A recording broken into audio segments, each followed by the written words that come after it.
बिस्मिल्लाहिर्रहमानिर्रहीम सल्लल्लाहु अलैहि वसल्लम। अस्सलाम वालेकुम क्लास 9। उम्मीद अब सब खैरियत से होंगे। बेटा आज के लेक्चर में हम 9th फिज़िक्स चैप्टर नंबर 5 का topic conservation of energy explain करेंगे।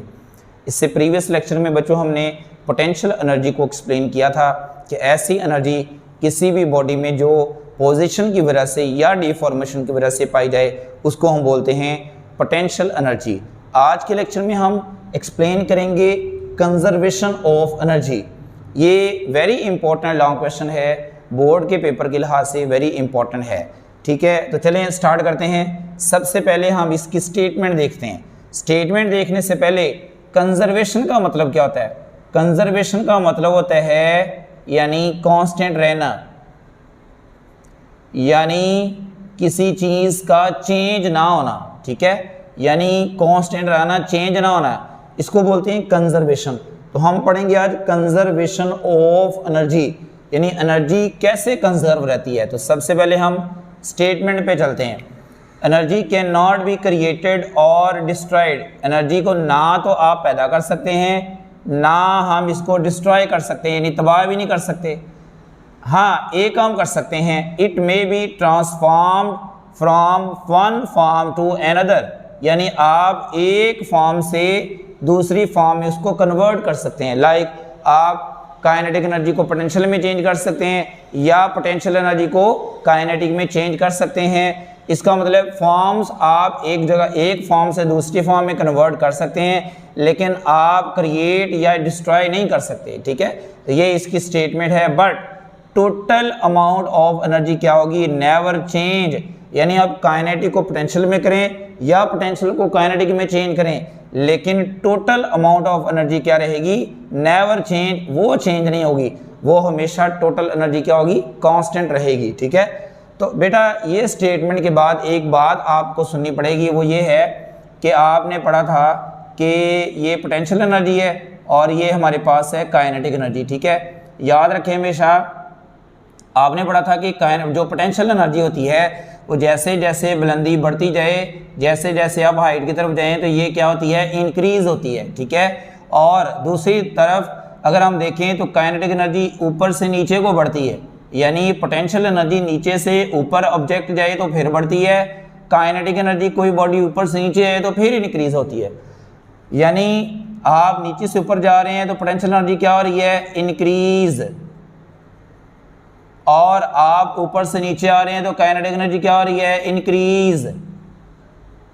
और अगर इसके उलट बात करें, आप ऊपर से नीचे आए तो पोटेंशियल एनर्जी डिक्रीज होगी, लेकिन आप नीचे से ऊपर जाएं तो काइनेटिक एनर्जी क्या होगी? डिक्रीज होगी। ठीक है, तो ये बात आपको पता होनी चाहिए। उसके बाद हम एक्सप्लेनेशन पे चलते हैं। एक्सप्लेनेशन में जो फर्स्ट पैराग्राफ आपकी बुक पर नज़र आ रहा है उसमें यही लिखा हुआ है कि रियल लाइफ के अंदर हम बहुत सारी एनर्जी को वेस्ट करते हैं। लाइक अगर आप कोई भी काम कर रहे हैं तो हमारा जो वर्क है वो कुछ ना कुछ वर्क एज एनर्जी वेस्ट हो जाता है, क्योंकि हमें वर्क जाना वो फ्रिक्शन की सूरत में, फ्रिक्शन का हमें सामना करना पड़ता है और हमारा कुछ वर्क फ्रिक्शन की नज़र हो जाता है और फ्रिक्शन हमारे उस वर्क एनर्जी को क्या करती है? उसको वेस्ट कर देती है। ठीक है, तो जिस तरह फिर उसको हम बोलते हैं वेस्ट एनर्जी। तो इस पैराग्राफ के अंदर ना वेस्ट एनर्जी के बारे में जो है ना वो लिखा हुआ है। उसके बाद हम इसका फार्मूला ड्राइव करते हैं। Let a body of mass m, एक बॉडी है जिसका मैस m है। उसके बाद आपने ये कंप्लीट पैराग्राफ लिखना है। ठीक है, आपकी बुक पर जो भी पैराग्राफ लिखा हुआ है वो आपने कंप्लीट लिखना है। मैं आपको यहाँ पर सारा एक्सप्लेन करूँगा, समझाऊँगा, डेरिवेशन समझेंगे। ठीक है, सबसे पहले देखें हमारे पास एक बॉडी है। ठीक है, अब ये बॉडी यहाँ पर रेस्ट में है, यानी अगर एक बॉडी रेस्ट में है तो इसका मतलब आपने पोजीशन नोट कर ली है, ये पोजीशन ए पर है। अब यहाँ पर बॉडी रेस्ट में है, आपने यहाँ से इसको छोड़ना है। ठीक है, ये बॉडी क्या होगी कि बॉडी नीचे की तरफ जाएगी और ये बॉडी ए पे थी, कुछ देर के बाद ये बॉडी बी पर चली जाएगी और कुछ देर के बाद ये कहाँ जाएगी? ग्राउंड पर। अब ए पॉइंट का, यानी ए पॉइंट का ग्राउंड के साथ जो डिस्टेंस बनता है, यानी जो हाइट बनती है वो क्या है? h। अब जैसे ए से बॉडी बी पे जाएगी तो ए से बॉडी बी पे जाएगी तो उसने सपोज करें डिस्टेंस कितना ट्रैवल किया? x, यानी उसने x डिस्टेंस ट्रैवल किया। लेकिन आपने देखा बी से सी क्या होगा डिस्टेंस? वो टोटल हाइट में से x को माइनस कर दें, वो क्या होगा? h minus x. बेटा ये आपकी बुक पर गलती है, आपकी बुक ने जो x है वो नीचे लिखा हुआ है, ये आपकी बुक पर गलती है, इसको करेक्ट कर लें। आपने a और b के दरमियान जो डिस्टेंस है उसको x कहना है और b और c के दरमियान जो डिस्टेंस है उसको आपने लिखना है h माइनस x, यानी टोटल a, यानी जब a पर बॉडी है उसका जो टोटल यानी जो हाइट है वो h है, लेकिन जब वो a से b पे जाता है, सपोज करें a से b पे जाते हुए उसने कितना डिस्टेंस ट्रेवल किया x, अब क्या होगा कि b से c क्या होगी, b से c इतना, यानी टोटल h में से ये x माइनस कर दें तो जो डिस्टेंस बचेगा वो क्या होगा, h माइनस x। अब हम ड्राइव करते हैं, डेरिवेशन करते हैं, प्रूव करेंगे कि वाकई ही टोटल एनर्जी क्या रहती है, कांस्टेंट रहती है। तो यहाँ पर बात कर लेते हैं a पोजीशन पर। अब आप मुझे बताएं a पोजीशन मतलब टॉप पे है, तो आप बताएं कि जब आप टॉप पे हों इसका मतलब सारी की सारी क्या होती है, पोटेंशियल एनर्जी होती है। और वैसे भी a पोजीशन पर स्पीड क्या है, 0, तो जब स्पीड 0 हो तो काइनेटिक एनर्जी क्या होती है, 0, क्योंकि काइनेटिक एनर्जी का जो फार्मूला होता है वो आपको पता है 1/2 mv का स्क्वायर। तो जब a पोजीशन पर बॉडी रेस्ट में है, जब बॉडी रेस्ट में है तो इसका मतलब स्पीड 0 है, और जब स्पीड 0 है तो काइनेटिक एनर्जी क्या होगी, 0। तो एट पोजीशन a पर काइनेटिक एनर्जी कितनी हो जाएगी, 0। और पोटेंशियल एनर्जी की वैल्यू कितनी है वो हम देखते हैं कि a पोजीशन की जो हाइट है वो h पर है, इसका मतलब पोटेंशियल एनर्जी का फार्मूला क्या होता है, mgh। तो हम लिखेंगे एट पॉइंट a पर जो पोटेंशियल एनर्जी की वैल्यू है वो mgh। अब आपने इन दोनों को ऐड करना है, यानी टोटल एनर्जी निकालनी है, पॉइंट a पर टोटल एनर्जी कितनी है, तो हम लिखेंगे वो हमारे पास आएगा E K plus E P, ठीक है। अब हम इनको ऐड करेंगे, अब ऐड करेंगे क्या आएगा आंसर, E K की वैल्यू क्या है, वो हमारे पास 0 है, प्लस E P की वैल्यू क्या है, mgh। तो क्या आंसर आएगा, ये आंसर आ जाएगा mgh।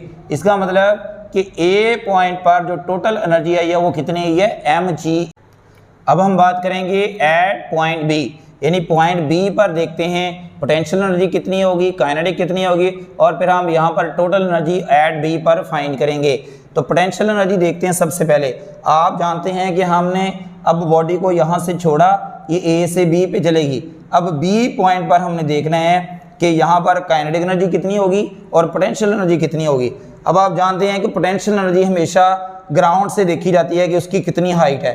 अब हाइट कितनी है, यानी ग्राउंड से B पॉइंट तक हाइट कितनी है, h माइनस x। अब हमारे पास जो पोटेंशियल एनर्जी आएगी वो आएगी mgh।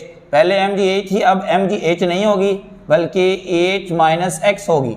उसके बाद काइनेटिक एनर्जी की बात करते हैं, क्योंकि बॉडी A से B मोशन करके गई है और A से B में जाते हुए बताएं पोटेंशियल एनर्जी में लॉस हुआ होगा। अब A से B में जाते हुए जब पोटेंशियल एनर्जी में लॉस होगा वही लॉस काइनेटिक एनर्जी में क्या आ जाएगा, गेन आ जाएगा, ठीक है।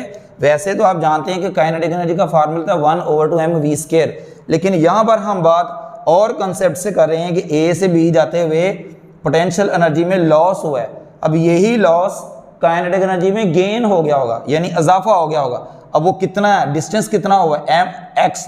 तो यहाँ पर जो लॉस हुआ है पोटेंशियल एनर्जी का वो है mgx, यानी इतना पोटेंशियल एनर्जी में लॉस आया। अब जितना पोटेंशियल एनर्जी में लॉस आ रहे वो काइनेटिक एनर्जी में क्या हो जाता है, गेन। यानी जितनी पोटेंशियल एनर्जी कम होती है उतनी काइनेटिक एनर्जी में क्या हो जाता है, इजाफा हो जाता है। तो अब हम एट पॉइंट बी पर दोनों को ऐड करेंगे, ठीक है। ये आ जाएगा ई के प्लस ई पी, दोनों को आपने ऐड करना है।